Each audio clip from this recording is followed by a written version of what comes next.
কিন্তু আমি আল্লাহ রাব্বুল আলামিন তুমি চাওয়ার আগে তোমার চাহিদা মিটিয়ে দিলাম। কিভাবে দিলাম?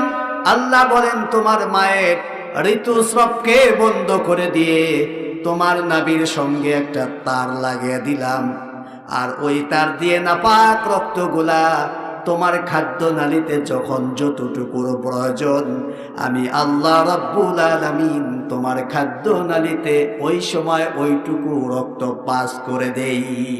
সুবহানাল্লাহ।